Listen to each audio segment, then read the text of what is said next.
research it, because there are more people called Johan Janssen in the Netherlands. So this is a talk about hiding your development environment within a container, in this case a Docker container. So the first question is, who of you have done something with Docker already? See, everybody. When I started with Docker, it was like still not version 1, I believe, and then lots of people didn't know it. But I think nowadays it's the same as bread. Everybody eats it, and it's become a commodity. It's not only hip, it's also useful. I think most people have now discovered it has some good use cases to it. So, bit of advertisement. I'm not going to do more advertisement than this, but at this date we have another session at our company where I will present these 2 sessions. And if you're interested, you can register for that as well. Or ask me later if you want to know anything. So that's all for the advertisement. Content for today. Questions are at the end, but please feel free to interrupt me. We're a small group, so it shouldn't be too difficult. First of all, why should we run IDEs in Docker containers? I mean, you can run them on the host, or you can run them in a virtual machine, or whatever. What we noticed is we have a machine like this, a bit newer than that, but we were running with multiple team members on one Linux environment, and that's quite cool. It was a hexa-core machine, lots of resources, so it was really quick. But then you end up to the point like, okay, I want to start an application. It's a web application, so I want port 8080. And the person next to you also wants to start a web application at port 8080. So then we're like, okay, how do we do this? So we devised a strategy, like you get port 8081 and 82, 83, etc. We made every port in all our applications configurable so that we could give a specified port to when we started the application. So we had to customize stuff and make some agreements about it, and then still people tend to forget that they have to use a specific port and use the port of somebody else, and then you have to figure out who it was. It was quite horrible. So we basically were fighting for ports and other stuff. Luckily, we're IT guys, so we're too lazy to actually go in a fight. But and we wanted to have like a quick startup. I worked at ING, and they had quite a specific environment, lots of security proxies and stuff like that. And it took some time to set up an environment with certificates and all of that. So what we wanted is like an out-of-the-box experience. If a new guy would enter the team, we could just roll out a new environment by just supplying a few values, like username and some preferences, and then roll out an environment. So somebody could get up to speed quite quickly. Because we would regularly get new team members or even new teams with new people coming into the ING company. So then it could be beneficial to create something like this. And another thing is, if we could run everything within Docker, we could maybe even use the application that or the application server and the application inside it. We could use the same container on our development machine and in production, so that we could easily reproduce production issues as well. Because that would be really nice as well. So about Docker, everybody already knows it. I will go through it a bit quickly. So back in the ages, they had transportation problems when you have like a piano and you have some heavy equipment. If you start the heavy equipment on the piano, then somebody will probably get upset, or glad if you didn't like the piano. And the same is basically with Docker containers. So Docker containers solve the problem that you have to do all kinds of tricks to make your application run somewhere. An application could be anything basically. In the beginning, what we mainly saw was that people were running their web application within a Docker container, but you can do graphical applications in a Docker container as well. So you can run Firefox within a Docker container to make sure that every time you start Firefox, you have a new secure environment, for instance, to do your internet banking. Or nowadays, it's a hot topic that all kinds of companies are storing cookie stuff on your machine so they can see which other sites you have visited and stuff like that. If you use a new Docker container for every site you visit, you won't have that problem. Nice. So Docker compatibility. The cool thing of Docker is okay, spooky. You can run it everywhere. So I've run it on, I don't know if it is me going a bit too far. No. You can run it everywhere. On your laptop, you can run it on a server. You can run it even on a Raspberry Pi. I've run Docker on a Raspberry Pi, but one thing to keep in mind there is it's an ARM architecture, so if you make a Docker image on your laptop, it won't run on the Raspberry Pi because the architecture is different. And you get really funky errors if you try that. I've been there. So make sure you have an image that's suitable for a Raspberry. But then you can easily work on a Raspberry as well. And even Windows now has almost native support for Docker. So if you use Windows or Linux, it's really easy to use. How you start it, you probably already know it. It's even packaged within Ubuntu, so you can easily run it. And here I start a terminal, basically. A Docker file. So you could just start a Docker container and then install everything by hand, but normally that's not the way to go. You define a Docker file, and in the Docker file you basically say how your environment should look like. So we specify what the base image is. In this case we have an image based on Java, and we build our stuff upon that image. So in this case I have an example with NetBeans. I make sure NetBeans is installed, and at the end I simply run NetBeans. So that's basically how to get started. Maybe you already knew this, but at least now everybody's on the same page. From that Docker file, you can build it. You build a Docker image, and then you can run it, and then you call it a container. So container basically is a running image, and even in their own environment, they confuse the names. So here they say they put a container in the registry, but the registry is called an image registry, so probably it's an image put in there. Confusing. They should have called everything a container and just differentiate between a running and a stop container, then it would be a lot easier. But okay. So with this we can simply build a container or an image and push it into the image registry, and then on other machines we can check out that image and start using it. So in our case, one guy could just create our IDE environment, our development environment, check it into the Docker image registry, and then the other people could just check it out and start working with it. And the Docker registry, it's basically Git, but then for like Docker images. And it stores only the differences. So if you change small parts, only those small parts are stored. Compare that to if you use virtual machines. If you change a little bit of a virtual machine, you want to store it somewhere, you have to store the entire virtual machine, which is probably a couple of gigabytes. This is the example. So if an application changes, those changes are stored, and the changes in the binary libraries are stored in the image registry. And then if somebody else wants to have those changes, he can simply update by just retrieving those changes. So also, network is a bit better because you don't have to download the entire environment over and over again. You just download the changes. And here we see an example of that. So in the beginning we have version 0.1, and then we say, okay, we want to have the newest version. And here we see the old version and the new version, and we see that there is almost no difference because I only changed like a text file or something like that. So you can see here that it saves you a lot of disk space compared to a virtual machine. And that was the things I show you now are the reasons why we thought Docker would be a better solution for us than using, for instance, a virtual machine, because that would have been another option. You can roll out virtual machines quite easy as well. And then the other big advantage is that Docker is like really more low level than a virtual machine, so it is directly interacting with your hardware more or less, without a translation engine in between. So it gives you a better performance as well. And IBM did a research where they compared Docker with KVM, I believe, and plain hardware, and with Docker there was like a 1% overhead or something like that. So it's really minimal the overhead that you have for running Docker containers.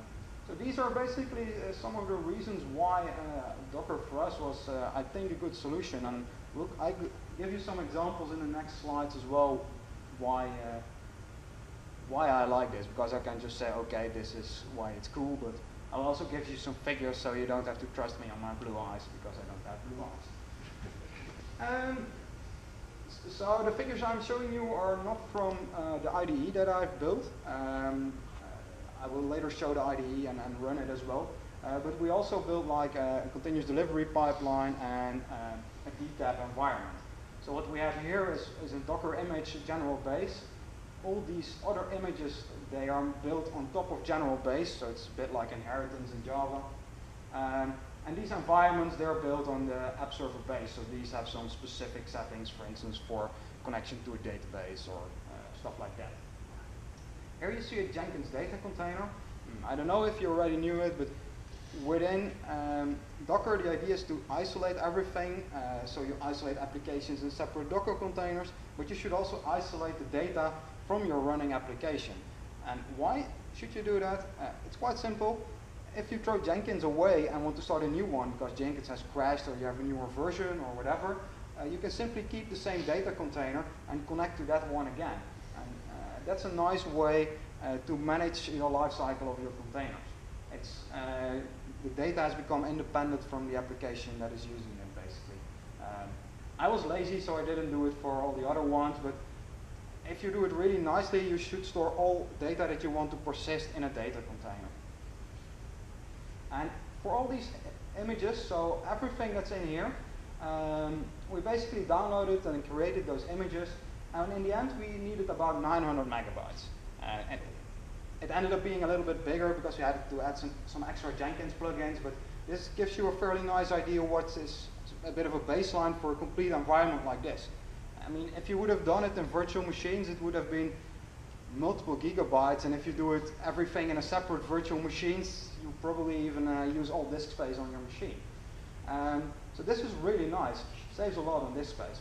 Plus, I could start everything that you saw in there, so all my application servers, Jenkins, SonarQube, everything, or in fact, download time is even included in this one. So downloading and starting everything took me 4 minutes and 11 seconds.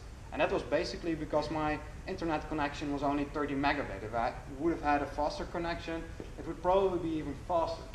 And it's probably almost the time that it takes to start one virtual machine, if you have a bit of a crappy one. So I already told you, like, most people use Docker for DTAP environments. They run Tomcat or another application server within Docker. But you can do other stuff in it. I said you can run an IDE in it, but at ING they also run tests in it. So they have a continuous delivery pipeline, and one of the steps in the pipeline is a testing step. And before they would just create a test runners and stuff to make sure that tests are run. But we IT folks are quite crazy because one day we want to do Selenium tests, and the next day we want to do SOAP UI tests, and then we want to do something else. So every time we switched to another framework, the continuous delivery pipeline had to be changed, and that was quite annoying for them and for us because we had to wait for that. So what they came up with in the end is they would just say, okay, you can start a Docker container, you execute whatever tests you want to execute within that Docker container, and then you just send the result to a centralized server. So you just execute your test and you send true or false to a server, and if it's true, the continuous delivery pipeline will just continue. So it's a nice way to use Docker as an abstraction to make teams free in their choices. But enough about that. We're going to do a bit more towards doing Docker IDEs. So like I said, you want to persist data sometimes. I didn't create Docker data containers here or volumes. I just stored all the data on my host, which you can do with this simple command. So again, you probably want to persist everything that changes to your disk, because else if the container is away, your data is away as well.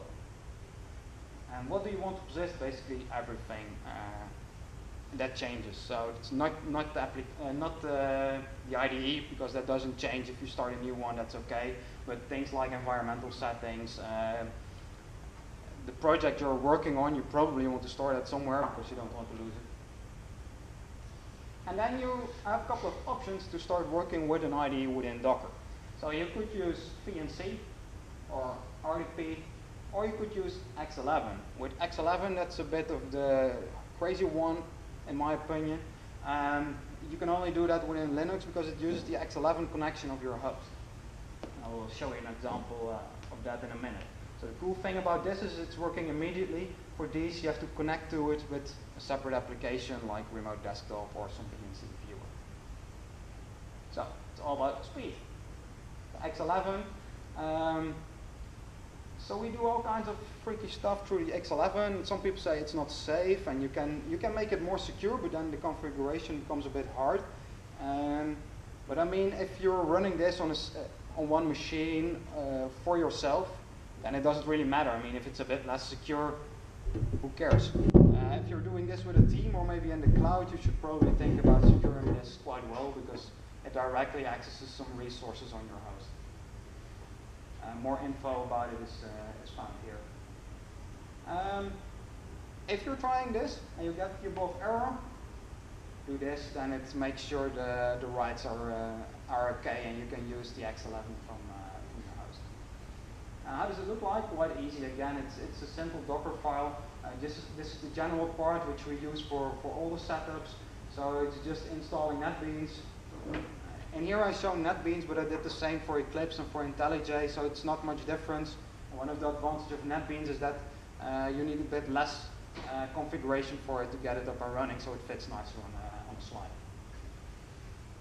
If we do this within X11, it's basically we take the Java 8 as a base again, we do the general part, and we start NetBeans. And then we're up and ready. That we're up and ready, I will show you. Because else you will probably not.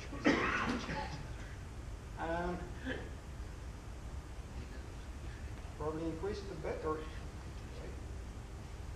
okay.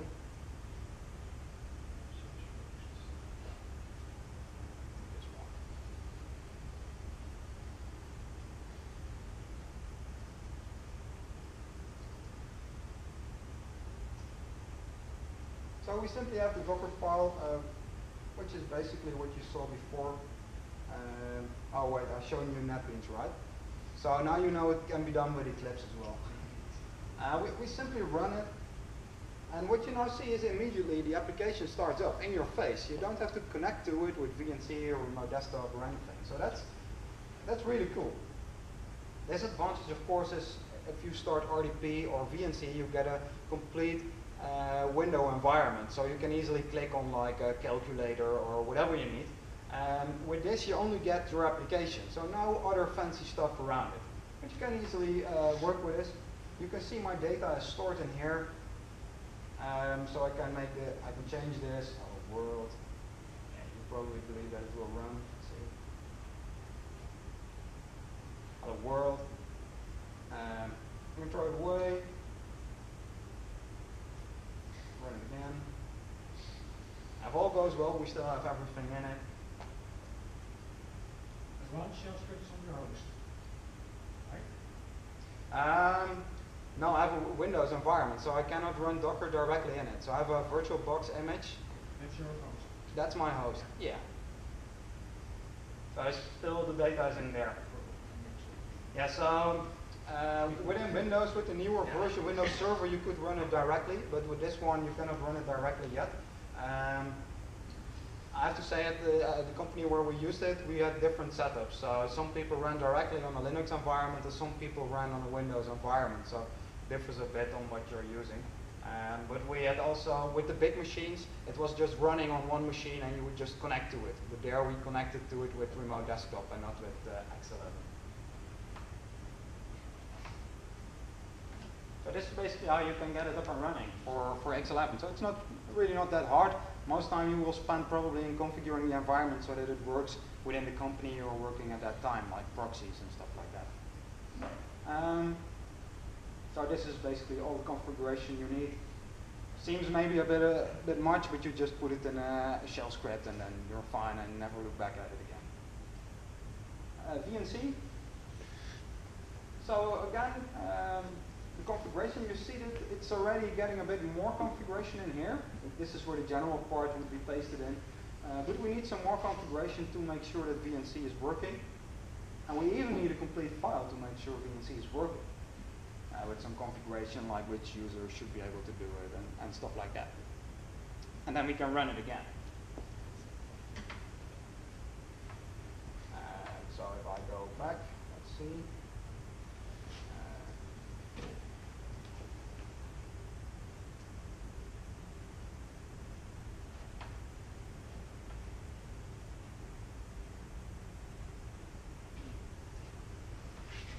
Screensaver, always nice.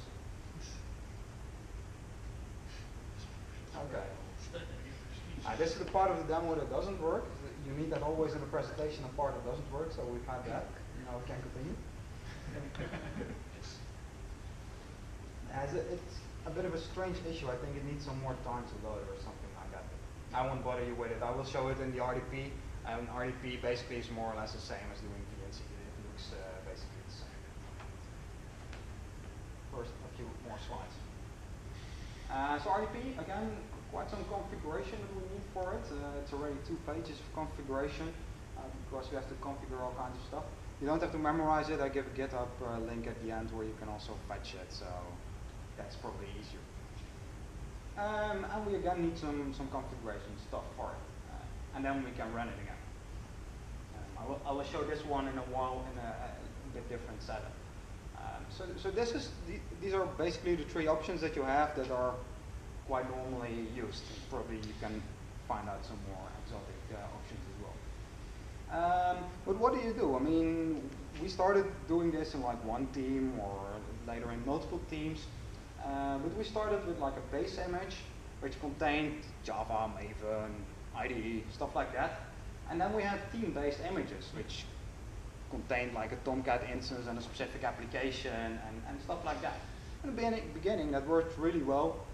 But after a while we found out, okay, 2 teams were using the same application. But we had other applications that were used by only 1 team. Okay, where do we then store the Tomcat instance for that application and the configuration for that application? We could store it in the base image, but then everybody would get it. And our Tomcat instances are started automatically. So then you end up with lots of application servers starting in the background, and that's something you don't want. So later we were, okay, how can we make this nicer and quicker?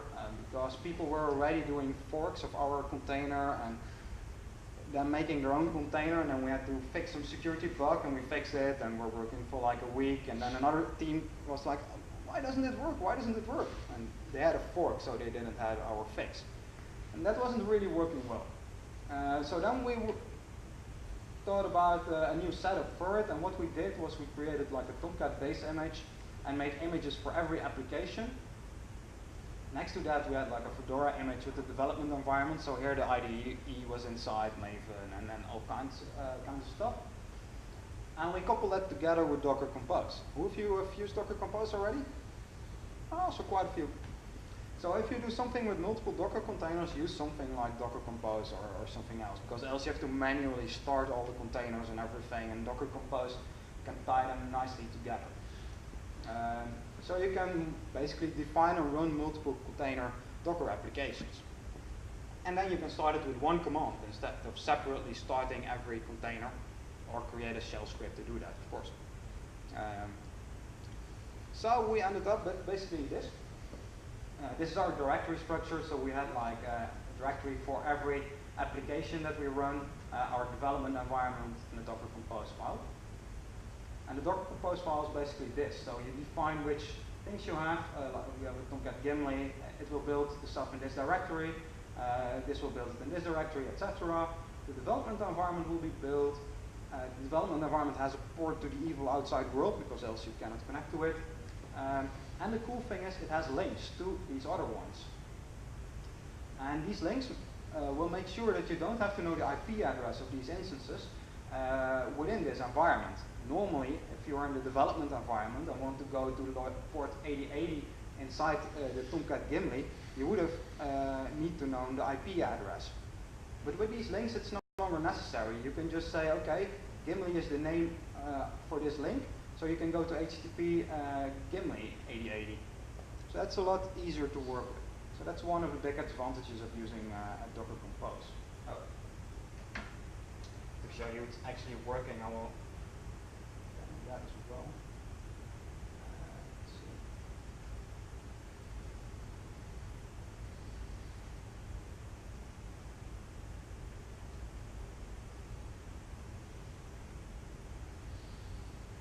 So it's basically setting up all kinds of stuff, and then we can simply connect to it. If I have my desktop.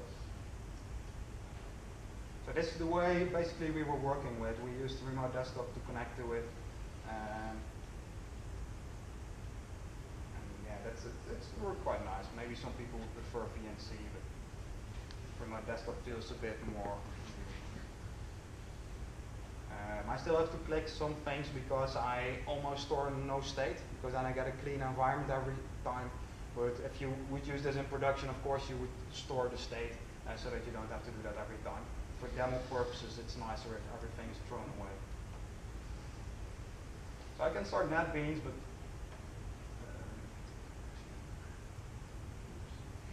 okay. I thought one issue with the demo was enough, but apparently not. But we have some other stuff in here, so I could also do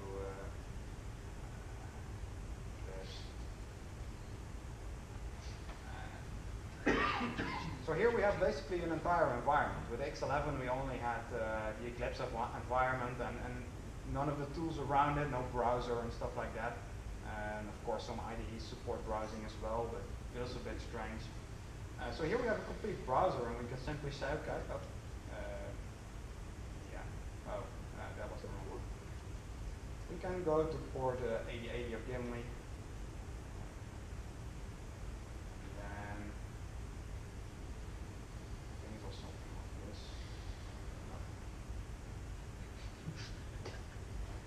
Almost. Really difficult naming. So now we're on the Gimli instance of Tomcat, and I think we have a Radagast as well. So we can easily go to that host based on the name we've given to it, which is, I think, a really nice feature. I screwed up my Eclipse. Is that just for the ports or also for like general file system stuff? What's the sharing, like the Compose stuff? Host, another container. Yeah, Compose is mainly for linking containers together. So just ports or also files? Sorry, ports, files? So if you want to touch a file in another container, you want to read out. Okay, if you want to touch a file in another container. I think that's a bit against the principles of using Docker, because you use isolation to isolate stuff from each other, and if you then underwater are messing with the data in a container, that feels like something you shouldn't do. Exposing network shares. Yeah, probably you could create a network share or map it on the host or something like that, but I wouldn't advise it. So here again you can see the IDE. I won't show you how to code Java code because you already know that. So this is basically the nice way of doing IDEs within Docker. Yeah, because you have the links option, is also volumes one option? Docker Compose? If volumes an option is? Volumes one? Like you do in attaching a data from the container. I think you can attach volumes to it, yeah, but I haven't tried it. So Docker, you can do a lot with Docker Compose. I didn't try all features, but for most issues we had, we could find an answer with Docker Compose. So that's quite nice. Before that, I started all my Docker containers manually, and now I always create a Docker Compose file because it's so easy to set up. It's even easier than just creating a shell script. So almost everybody here uses Docker. Who of you are using a Docker registry? Okay, that's a bit less already. The local one. The local one, yeah, that's a good one. Yeah, everybody uses a Docker registry, you were right. What I was talking more about was more like public Docker registries. So you have one big public Docker registry from Docker themselves. There you can store the images, like I've shown you before. You can store images like in a Git repository, but then they call it Docker image registry. But the thing there is, if you're working in a corporate environment, you have all kinds of credentials and stuff in your Docker image, you probably don't want to push that to some public cloud instance. At least we weren't allowed to do that. It would have been the easy solution because it's already there. But with all kinds of credentials in it, I think it's better to not do it. And I think that's the case for most companies we work for. We build internal software which almost every time has some credentials inside it. And even if you're quite sure that you don't have credentials in it, you still run the risk that somebody adds them to your Docker container and you're still screwed. But it's really easy to create a private Docker registry. So this registry, we just created ourselves by creating a Docker container. So this is all you need to create a Docker container that gets a registry up and running without security or anything, so you can make it really advanced, and then you need like a page full of commands. But just a basic registry can be started with this. So there's no reason to not do it. In the beginning we didn't use a registry, so we use stuff to create, I think it's GZ files from Docker containers and then move them across to other places, but that's horrible. Or what we did was, when we created a DTAP environment, we would create a Docker container on every machine. So we would fetch all the dependencies of the Docker container, like if you have Tomcat, we would retrieve Tomcat.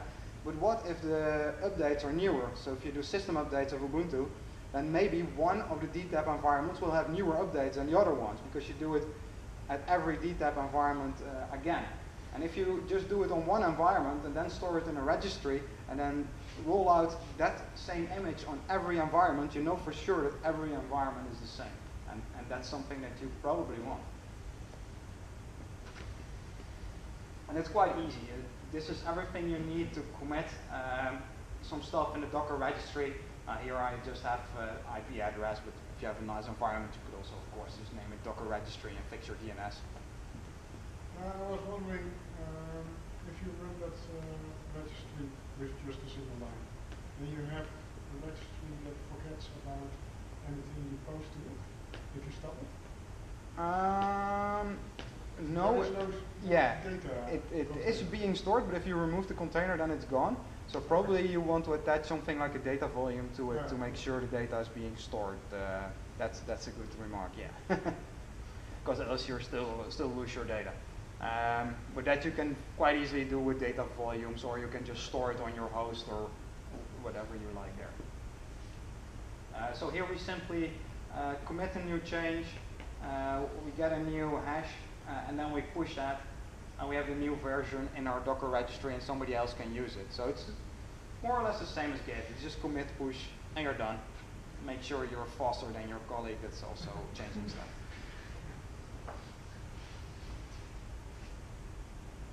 And then when we pull it on another environment, my colleague's environment, for instance, and we run it, we can also see that the same hash is there. So he has a replica of my container. He's running exactly the same stuff as I'm running. So if you have any issues, probably you both have the same issue. And if you create your own Docker containers, then maybe you have another issue than your neighbor, because your packages are a bit newer than his. So using a Docker registry, I think, is something you should really consider if you use Docker. One thing my colleague mentioned, I think yesterday or the day before, was that Eclipse J. Who has used that? Who's using Eclipse? Some people. Okay. So Eclipse J is like a web-based IDE, and I've heard about it before. I didn't even know it was called this name. I knew that Eclipse was doing something with it. But then my colleague told me, oh, they run everything in Docker containers. And I was like, okay, cool. So today I checked it out and wanted to play a bit with it, and you can run it like in the cloud. They offer some cloud service for it, or you can host it in another cloud. And then just do web-based development within a Docker container and program Java with it. I now wanted to show you a demo of it, but unfortunately, for whatever reason, it wouldn't work on my machine. So I installed everything, could install my Docker container. Took a while, but then I said, okay, and now I want to have a Java project and do some hello world. So it would create a Java workspace for me. And then when in that workspace, I said, okay, now do me a new file. I could choose from C++, Python, C, and some other languages, except for Java.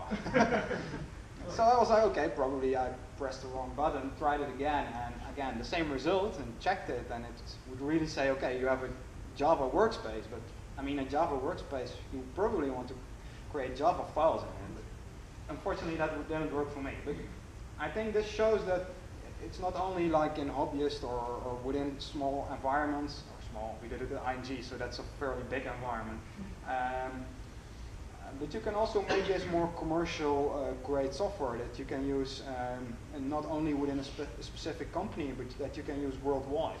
Because Docker containers are really easy, and the advantage of this solution is that you can spin up an instance on your own machine, work on it, synchronize it, and then you can, for instance, use an instance that's running in the cloud and develop further on the workspace that you created on your laptop without having to use your laptop anymore. So your code basically moves with you.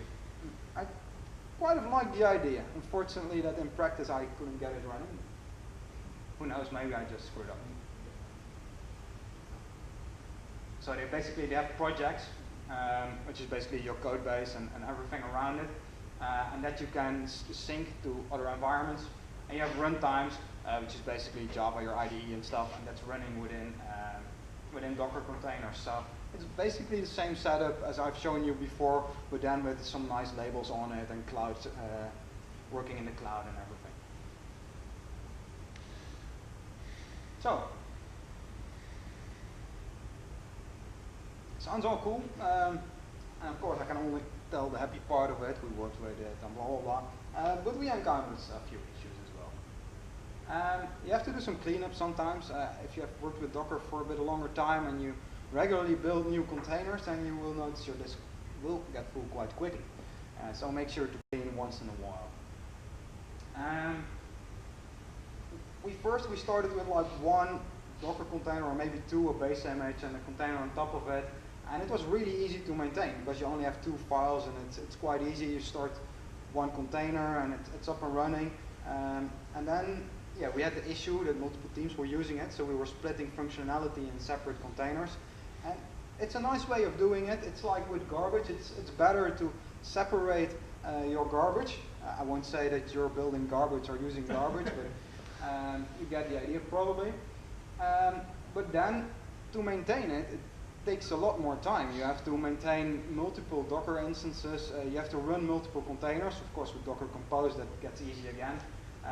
But it's the same with garbage. If you have more of them, you need different trucks getting them and maintaining everything. So it's a bit more tricky.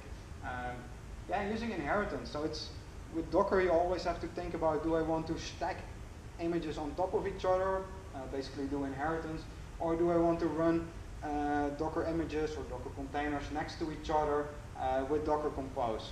Sometimes you want to stack on top of each other, and sometimes you want to put them next to each other. Disk space, like I said, they require some disk space. Security, yeah, the examples I've shown you, like X11, if you want to do that secure in a big environment, maybe you want to add some security flags to it, but then the configuration will get a lot longer than what I've shown you. You need a lot more lines to configure a secure X11 connection. So basically it depends a bit. If you have a machine centrally that you use with multiple teams, then probably RDP or VXC is a good option. If you have a machine yourself where you're working on directly, then maybe X11 is a nicer option because you don't have to start a separate application like RDP to connect to your environment. So for summary, I think it's easy to use Docker, and seeing that all of you and the whole world is probably using Docker by now, I think proves that point also. And it's really flexible. We had quite a difficult environment, but still managed to get everything up and running. So I can really advise you to start playing with it. And to keep in mind, I mean, that isolation is important. If you don't isolate in the beginning, still everything goes fine. With our application, it was fine as well. We had no issues in the beginning. We could just work. But after a while, we would grow up. Multiple teams would start using those resources, and we would get into a little bit of a fight and some issues. So make sure that you isolate your resources, because else you will end up here. Just a bit silly, but I think you get the point. I've been at the DockerCon in Europe, which was in Amsterdam like 2 years ago, and somebody there was saying, okay, we have Docker containers with an application server and a web server in it, and at runtime we provide an argument which says that if the web server or the application server should be started. But that's ridiculous. I mean, just create two separate Docker containers, one with an application server and one with a web server. That's the whole idea of Docker. Because that makes maintenance easier, and it makes it a lot easier if you want to upgrade something, because then you can just upgrade that part of your environment instead of upgrading everything around it. So this was basically it. If you want to have code examples of the configuration and everything, you can find them here. Questions, you can tweet or just ask me. Any questions? Is it an automatic version control? Like you have a checkout of your main application, the code, and normally you have a version control, but does Docker do that for you automatically? Yeah, so the question you had was, does it do version control? I think you mean something like you have with a Java application, like 1.0, blah, blah, blah? I mean, when you have a Docker file and you have a little small change, then it only adds the small change. But does it keep the small changes so that you can just go back to the first change from the 10th change? So like version. So the question is, if we have like small changes and we work for like a year and made like 100 changes, can I go back to like change 30? Yeah, you can, because the Docker registry, it really looks like a Git repository. And in Git, you can just check out a branch. With a Docker registry, you can also just check it out, either based on the hashtag, or what you saw in my example, I gave it a name. The image that I was storing, I gave it a version number in it. And you can just say, okay, I want to retrieve that version number. And then you get that exact version back. So it basically works the same as Git. So all benefits that Git has is included in this as well. Other questions? Okay, then thank you all for attending. Have a good evening. Well, thank you.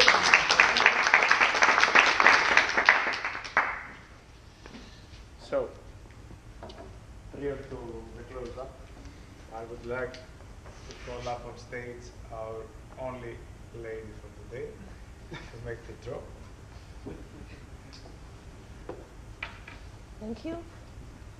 Yeah. Let's first go for the JetBrains licenses. Pick up one. By myself? Yeah.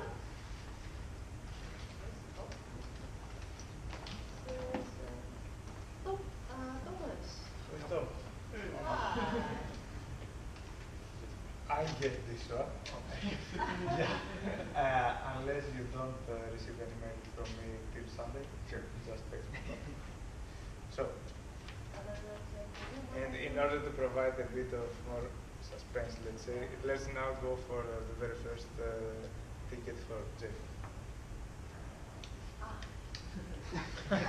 She wants to pick another one. It doesn't say anything, but yeah.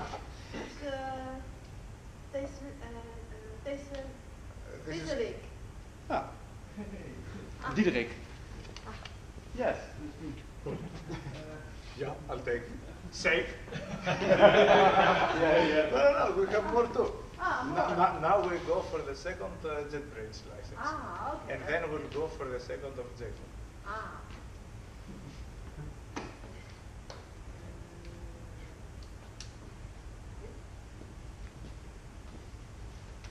So,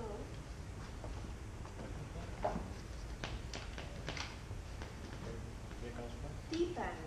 That's me. Diva? Ah, D-Bank. Let's So, go. So, JetBrains that license. is everyone. Congratulations. Thank you. And Aaron.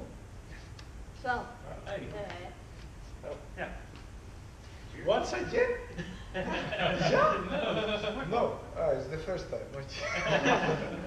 Okay, so congratulations to all of you. And as I previously mentioned, if you don't receive anything from me till Sunday, yeah, let me know. Let me check my time. I guess we still have, yeah, we have 1 hour of socializing, drink some beer together for the ones that don't, that haven't scheduled anything after that. So yeah, let's start, and thanks for all for being here.